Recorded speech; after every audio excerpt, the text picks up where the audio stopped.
High guys, welcome back to my YouTube channel. मी Ujjwala. So guys, जसं मी काल मेन्शन केलेलं माझ्या ब्लॉगमध्ये की मी रिसेंटली मल्लिकार्जुन म्हणजे सेकंड ज्योतिर्लिंग इथे विजिट केलेली आणि तिथे मी ब्लॉग का नाही केला, म्हणजे नेचर इज सो ब्युटिफुल आणि सगळ्याच गोष्टी खूप मस्त होत्या.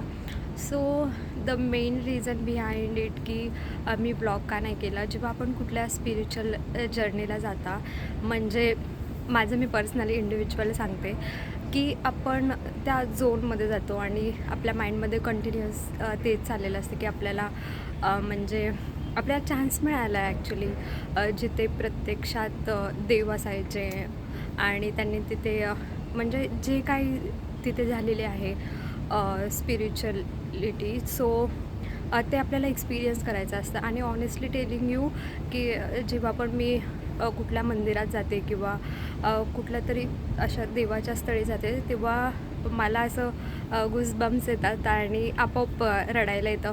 सो मला ती जी फीलिंग आहे ती मला म्हणजे महसूस करायची होती की ते मला असं हे नाही करायचं की मला पाहिजे ती फीलिंग पाहिजे. आणि जेव्हा आपण देवाच्या क्लोज असतो किंवा आपण ऑनेस्टली काम करत असतो किंवा देवाला फॉलो करत असतो, तेव्हा त्या गोष्टी आपल्याला आपोआप होतात की आपण इमोशनल होतो. आणि जसं जेव्हा मी बसमधून मला जस्ट लांबूनच मंदिर दिसलं, so I am getting very emotional आणि आपोआप आपल्याला डोळ्यामध्ये पाणी यायला लागतं किंवा एकदम असं गूसबम्स येतील आणि तुम्हाला फील होईल की देव तुम्हाला स्वतः रिसीव करायला आलेत किंवा देव तुमच्यासोबत आहेत, नेहमीच तुमच्यासोबत असणार आहेत. आणि हा एक्सपिरियन्स मला घ्यायचा होता. सो मी डिसाईड केलं की मोबाईल जास्त मी अटॅच म्हणजे माझ्याजवळ ठेवणार नाही. आणि जेव्हा आपण ब्लॉग वगैरे काढतो तेव्हा कंटिन्युअस आपण म्हणजे फिल्म करत असतो की हे बघा, इकडे हे आहे, ते आहे वगैरे. सो मला ते एक्सपिरियन्स करायचं होतं की हाऊ डू आय फील जेव्हा मी I am getting closer to temple आणि मला कसं वाटणार आहे. सो त्याच्यामुळे मी ब्लॉग अवॉइड केला.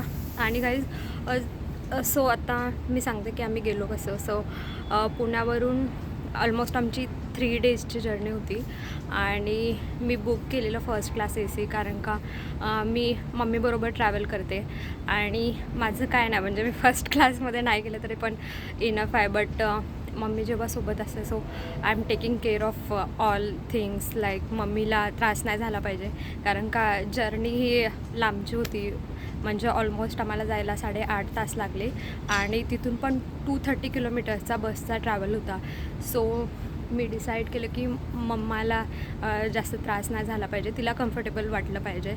सो मी फर्स्ट क्लास AC बुक केलेलं आणि गाडी होती विशाखापट्टणम, म्हणजे लोकमान्य टिळकपासून ते विशाखापट्टणम. आणि आम्ही उतरणार होतो सिकंदराबाद. आणि सो गाईज, माझा मोबाईल धरून हात दुखायला लागला आहे. सो मी ह्या हाताने धरते फोन. सो आम्ही मॉर्निंगला 10:30ला आम्ही ट्रेनमध्ये बसलो आणि संध्याकाळी 8:30ला आम्ही पोहोचलो सिकंदराबाद. आणि तिथेच मी, कारण का मी रात्रीचा ट्रॅव्हल करू शकत नव्हतो बिकॉज तिकडे पहाटे म्हणजे 5 वाजता बसेस स्टार्ट होतात which start from Secunderabad to Srisailam. So आम्ही ठरवलेलं की एक दिवस जो नाईट स्टे असणार आहे तो आम्ही हैदराबादमध्येच करणार, म्हणजे मम्मीसोबत. आणि त्याच्यानंतर मग उद्या आम्ही खूप लवकर उठलो, म्हणजे 4:30. आणि बिकॉज आम्हाला कॅच करायची होती अर्ली मॉर्निंग, म्हणजे 5ची बस, 5 AM ची बस. सो आम्हाला ती मिळाली आणि होपफुली हॉटेल पण खूप छान होतं, सेफ होतं.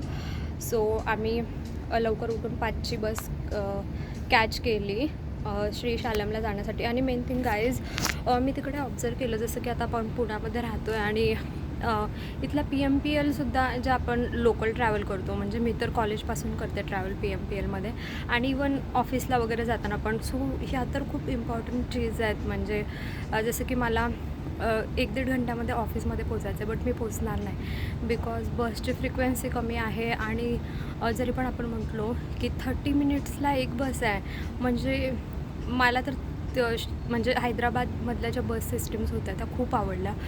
आणि लिटरली काहीच, म्हणजे श्रीशालमला मी ऑफ सीझनमध्ये गेले की म्हणायला पण नाही की म्हणजे आता सीझन ऑन आहे आणि खूप सारी पॅसेंजर्स म्हणजे ट्रॅव्हल करत आहे, त्याच्यामुळे बस 10-10 मिनिट्सला आहेत.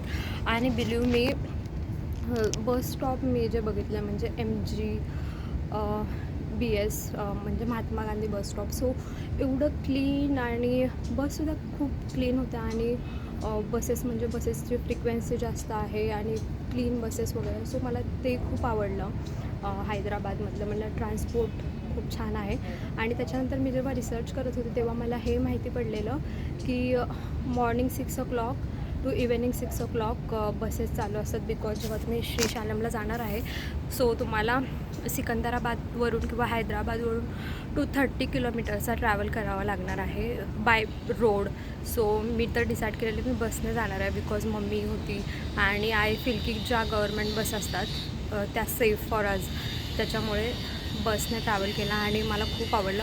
आणि लिटरली गाईज जेव्हा आपण महाराष्ट्राची स्थिती सांगते मी, म्हणजे महाराष्ट्रामध्ये आपण रोड्स वगैरे बघितले तर एवढे जास्त म्हणजे चांगले नाहीत मला, मी जेवढा पण ट्रॅव्हल केला वगैरे. सो मला हैदराबादच्या त्या गोष्टी खूप छान वाटल्या की इन्फ्रा खूप छान आहे. म्हणजे जो ठीक आहे सिटीमधला तर असेलच चांगला, कारण का तिथे पण एक IT हब वगैरे आहे सगळं त्याच्यामुळे.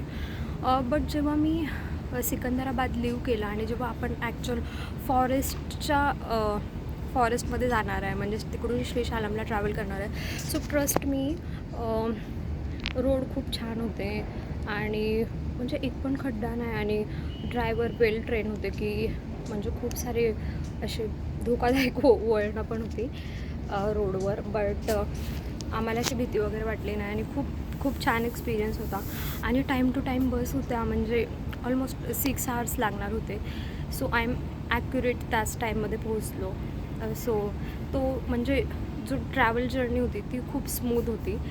आणि सो हेच सगळं आम्ही एक्सप्लोअर वगैरे केलं. आणि गाईज माझी फक्त 3 daysची ट्रिप होती. सो मला तिथले जे मेन असे टुरिस्ट प्लेस आहे, जसं तिथे डॅम होते, श्रीशालम डॅम होता किंवा तिकडे रोपवे वगैरे पण होते, ते पण मला एक्सप्लोअर करायचं होतं. But I didn't get time because माझी ट्रिपच 3 daysची होती.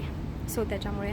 आणि गाईज तुम्हाला काही क्वेश्चन असतील की how to go from Pune to Hyderabad and Hyderabad to Srisailam, so तुम्ही मला कमेंट करू शकता आणि विचारू शकता तुमचे काही क्वेश्चन्स असतील ते कमेंट बॉक्समध्ये. सो व्हिडिओ आपला खूप लाँग होतो आहे.